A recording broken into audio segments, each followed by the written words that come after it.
Girls, आप लोग मेरे रूम में आइए। पेलिन स्कूल में बुलिंग का शिकार हो रही है। जो भी स्टूडेंट्स इसमें इन्वॉल्व हैं, मैं उनको ढूंढ निकालूंगी और ऐसा स्टेप भी लूंगी कि दोबारा किसी और स्कूल में उन्हें एडमिशन भी ना दिया जाए। अगर चाहें तो जैनब मैम से एक बार मिल लें। नहीं बेटा, मेरी मीटिंग है, अगली बार देखते हैं। ठीक है, मैं अगर मिला तो आपका सलाम कह दूंगा। जरूरत नहीं। जिलान के बारे में अब मुझे भी कुछ शक होने लगा। तैयार हो जाओ, उस लड़की की असलियत मिलकर सामने लाते हैं। जान, अगर तुम चाहते हो कि मैं पुरसुकून रहूं, जो करना है करो, बस तलाक का मामला खत्म करो। हमारी गैलरी की एग्जीबिशन कैंसिल हो गई है। सबकी पेंटिंग्स वापस की जा रही थी तो मैं तुम्हारी भी ले आई साथ।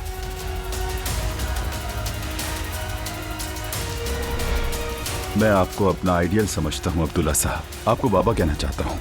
अब तो हम रिश्तेदार भी हैं, है ना? नहीं।